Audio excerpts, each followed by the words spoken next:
ಸಿದ್ದಶ್ರೀ ನಗರ ಬಾಗೂರು ಗೇಟ್ನಲ್ಲಿ ಇರುವಂತಹ ಅನುಭವ ಮಂಟಪದ ಪರಿಚಯವನ್ನ ಇಂದು ನಾವು ಮಾಡಿಕೊಳ್ಳೋಣ. ಓರ್ವ ಕ್ರಿಯಾಶೀಲ ಜಂಗಮ ಮಹಾಸಂಕಲ್ಪದೊಡನೆ ಸದ್ಭಕ್ತರ ಆರೈಕೆ ಔದಾರ್ಯಗಳು ಮೇಳೈಸಿದರೆ ಎಂಥ ಅದ್ಭುತ ಕಾರ್ಯಗಳು ಘಟಿಸುತ್ತವೆ ಎಂಬುದಕ್ಕೆ ಸಿದ್ದಶ್ರೀ ನಗರದಲ್ಲಿ ಸ್ಥಾಪಿತವಾಗಿರುವ ಅನುಭವ ಮಂಟಪವೇ ಸಾಕ್ಷಿಯಾಗಿದೆ. ಈ ಅನುಭವ ಮಂಟಪ ಸ್ಥಾಪನೆಯ ಭೂಮಿಕೆಯಲ್ಲಿ ರೋಚಕವಾದ ಸಂಗತಿ ಇದೆ. ಬೆಟ್ಟದಳ್ಳಿ ಗವಿಮಠಾಧ್ಯಕ್ಷರಾದ ಶ್ರೀ ಶ್ರೀ ಚಂದ್ರಶೇಖರ ಮಹಾಸ್ವಾಮಿಗಳವರ ಶಿವ ಮನಸ್ಸಿನಲ್ಲಿ ಒಮ್ಮೆ ದಿವ್ಯ ಸಂಕಲ್ಪವೊಂದು ಮೂಡಿ ಮಿಂಚಿ ಹೋಗುತ್ತದೆ. ಅದೇನೆಂದರೆ, ದೂರ ದೂರದ ಮಠಗಳ ಸ್ವಾಮಿಗಳು ಈ ಮಾರ್ಗದಲ್ಲಿ ಪಯಣಿಸುವಾಗ ಅವರು ಅರ್ಪಣ ಅನುಭವಗಳನ್ನು ಮಾಡಿಕೊಂಡು ವಿಶ್ರಾಂತಿ ಪಡೆದು ಹೋಗುವುದಕ್ಕೆ ಅನುಕೂಲಕರವಾದ ವ್ಯವಸ್ಥೆಯನ್ನು ಸಿದ್ದರಾಮನ ಈ ಪರಿಸರದಲ್ಲಿ ಮಾಡಬೇಕೆಂಬುದು. ಈ ಸಂಕಲ್ಪವು ಶಿವಕ್ಷಣದಲ್ಲಿಯೇ ಮೂರ್ತ ರೂಪ ತಾಳುವಂತೆ ಕಾಕತಾಳೀಯವಾಗಿ ಘಟನೆಯೊಂದು ನಡೆದು ಹೋಗುತ್ತದೆ. ಒಮ್ಮೆ ಆ ಮಾರ್ಗದಲ್ಲಿ ಶ್ರೀಗಳು ಬರುತ್ತಿರುವಾಗ ರಾಮಣ್ಣನೆಂಬ ಭೋವಿ ಜನಾಂಗದ ಬಂಧುವು ತನ್ನ ಕಾಯಕದಲ್ಲಿ ನಿರತನಾಗಿರುತ್ತಾನೆ. ಆಗ ಶ್ರೀಗಳು ಅವನ ಹತ್ತಿರ ಹೋಗಿ ತಮ್ಮ ಮನಸ್ಸಿನ ಇಂಗಿತವನ್ನ ವ್ಯಕ್ತಪಡಿಸುತ್ತಾರೆ. ಕೂಡಲೇ ಅವನ ಮನಸ್ಸಿನಲ್ಲಿ ಸಿದ್ದರಾಮನೇ ಪ್ರತ್ಯಕ್ಷನಾಗಿ ಬಂದು ಕೇಳಿದಂತೆ ಭಾಸವಾಗುತ್ತದೆ. ತಕ್ಷಣ ಆಗಲಿ ಬುದ್ಧಿ, ತಮ್ಮ ಮಹಾಕಾರ್ಯಕ್ಕೆ ನನ್ನ ಜಮೀನನ್ನು ಒಪ್ಪಿಸುತ್ತೇನೆ ಎಂದು ಹೇಳಿ ಜಮೀನನ್ನು ಕೊಡಲು ಮುಂದಾದನು. ಮತ್ತು ಪಕ್ಕದಲ್ಲಿ ಸರ್ಕಾರಿ ಜಮೀನಿದೆ.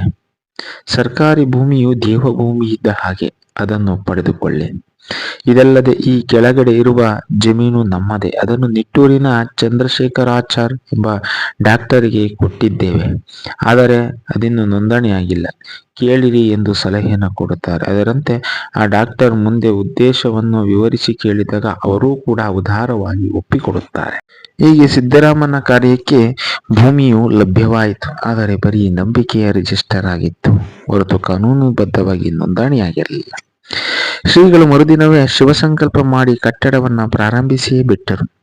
ಮಹಾಲಿಂಗವನ್ನ ನೆನೆದು ಪ್ರಾರಂಭ ಮಾಡಿದ ಸತ್ಕಾರ್ಯಕ್ಕೆ ಜಾತಿ ಮತ ಭೇದ ಭಾವವಿಲ್ಲದೆ ಭಕ್ತರಲ್ಲಿ ದೇವ ಪ್ರೇರಣೆಯುಂಟಾಗಿ ಸಹಾಯಗಳು ಹೇಗೆ ದೊರೆತವೆಂಬುದಕ್ಕೆ ಇದೊಂದು ಉದಾಹರಣೆಯಾಗಿ ನಿಲ್ಲುತ್ತದೆ. ಗುರು ಸಿದ್ದರಾಮನ ಆಶೀರ್ವಾದವೆಂಬಂತೆ ಅಂದಿನ ಮುಖ್ಯಮಂತ್ರಿಗಳಾಗಿದ್ದಂತಹ ಜೆ.ಎಚ್. ಪಟೇಲರ ಆದೇಶ ಹಾಗೂ ಕಾರ್ಯದರ್ಶಿಗಳಾಗಿದ್ದಂಥ ಶ್ರೀ ದಯಾಶಂಕರ್ ಅವರ ಸೂಚನೆಯ ಮೇರೆಗೆ ಜಮೀನಿನ ಖಾತೆ, ನೀರು, ಬೋರು, ವಿದ್ಯುತ್ ಶಕ್ತಿ ಮೊದಲಾದ ಎಲ್ಲ ವ್ಯವಸ್ಥೆಗಳು ಹೂವಿನ ಸರ ಎತ್ತಿದಷ್ಟು ಸಲೀಲವಾಗಿ ಸಕ್ರಮವಾಯಿತು.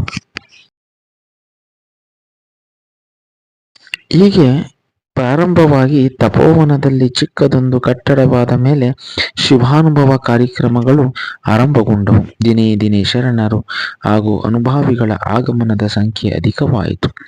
ಅದನ್ನು ಕಂಡ ಶ್ರೀಗಳ ಮನಸ್ಸಿನಲ್ಲಿ ಅಂದಿನ ಕಲ್ಯಾಣದ ಅನುಭವ ಮಂಟಪವನ್ನ ಸ್ಮರಣೆಗೆ ತರುವಂತಹ ಮಾನಸ ಸೂತ್ರವೊಂದು ಸಿದ್ಧವಾಯಿತು.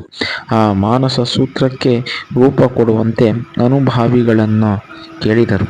ಅವರು ನಿರ್ದೇಶನದಂತೆ ಸತ್ಯ ಶುದ್ಧ ಕಾಯಕ ಮಾಡಿ ಶರಣರು ತ್ರಿಕರ್ಣ ಶುದ್ಧವಾಗಿ ಅರ್ಪಿಸಿದ ಹಣದಿಂದ ದಿವ್ಯವಾದ ಅರಿವಿನ ಮಹಾಮನೆಯನ್ನ ಕಟ್ಟಿಸಿ ಅದರ ಮಧ್ಯೆ ಶೂನ್ಯ ಪೀಠವನ್ನು ನಿರ್ಮಿಸಿ ಅದಕ್ಕೆ ಅನುಭವ ಮಂಟಪವೆಂದ ಹೆಸರಿಟ್ಟರು.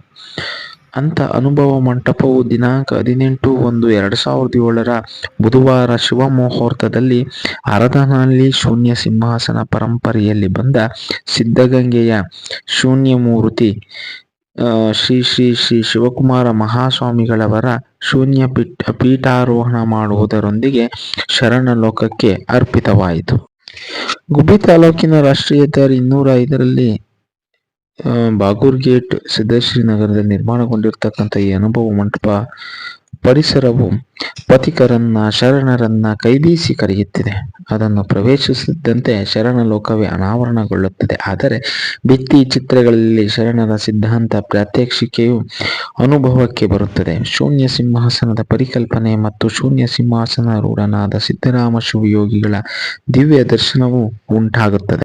ಅನುಭವ ಮಂಟಪದ ಸುತ್ತಲಿನ ವನರಾಶಿ ಬಂದವರ ಮನಸ್ಸಿಗೆ ಪ್ರಶಾಂತತೆಯನ್ನು ಕೊಡುತ್ತದೆ, ಬೆಂದು ನಿಂತವರ ದೇಹಕ್ಕೆ ತಂಪನ್ನು ಎರೆಯುತ್ತದೆ.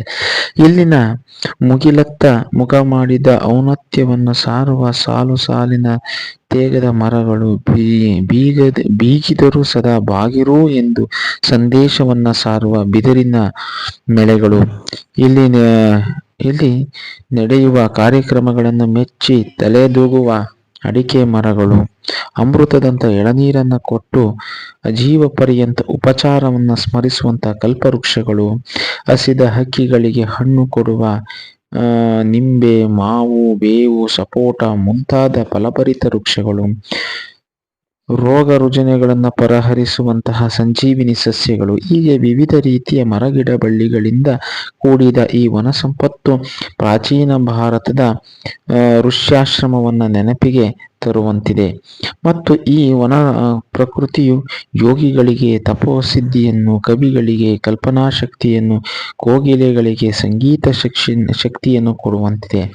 ಇದೆಲ್ಲವೂ ಪೂಜ್ಯ ಶ್ರೀ ಶ್ರೀಗಳವರ ಶುದ್ಧ ಶಿವಸಂಕಲ್ಪದ ಮೂರ್ತ ರೂಪ ಎನ್ನುವುದರಲ್ಲಿ ಎರಡನೆಯ ಮಾತಿಲ್ಲ.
ಇಡೀ ವಿಶ್ವಕ್ಕೆ ಸಾಕ್ಷಿಯಾದಂತಹ, ಇಡೀ ಸೃಷ್ಟಿಗೆ ಸಾಕ್ಷಿಯಾದಂತಹ ಮೂಲ ವಸ್ತುವನ್ನ ನಿಮ್ಮಲ್ಲಿ ನೀವು ಪರಿಭಾವಿಸಿ ನಿಮ್ಮ ಕರ್ತವ್ಯದಲ್ಲಿ ಇಟ್ಟು ನೀವೇ ಆರಾಧಿಸುವಂತಹ ಕ್ರಮ.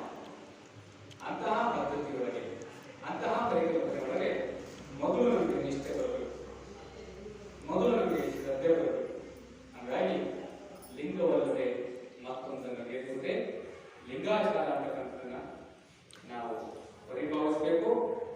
ಅದೇ ಪ್ರಕಾರ ಒಂದು ವೇಳೆ ತಿಳುವಳಿಕೆ ಕೊರತೆ ಇದೆ, ಬಲ್ಲವರನ್ನ ಸಂದರ್ಶಿಸಿ ಸಂಪರ್ಕಿಸಿ ವಿಚಾರವನ್ನು ತಿಳಿಯಬಹುದು. ಅದಕ್ಕಾಗಿಯೇ ಇದೊಂದು ಅಮೂಲ್ಯವಾದಂತಹ ಕೇಂದ್ರ. ಇಲ್ಲಿ ಬಂದು ತಮ್ಮ ಆಧ್ಯಾತ್ಮಿಕ ಸಂಬಂಧಿಯಾದ ಯಾವುದೇ ಪ್ರಶ್ನೆಗಳು, ಯಾವುದೇ ಗೊಂದಲಗಳಿದ್ರೆ ಇಲ್ಲಿ ಮುಕ್ತವಾಗಿ ಪ್ರಶ್ನಿಸಿ, ಮುಕ್ತ ಮನಸ್ಥಿತಿಯಿಂದ ಪ್ರಶ್ನಿಸಿ ಬಗೆಹರಿಸಲಿಕ್ಕೆ ಅವಕಾಶ ಇದೆ. ಇನ್ನಾದರೂ ದಯಮಾಡಿ, ಅನೇಕ ಇದ್ದೀವಿ ನಾವೆಲ್ಲ, ನಮ್ದು ತಪ್ಪು ಅಂತ ನಿಮ್ದು ತಪ್ಪು ಅಂತ ನೆನೆ ಹಾಕೋಲ್ಲ, ತಿಳುವಳಿಕೆಯೇ ಬರಬೇಕು, ಅನುಭವದ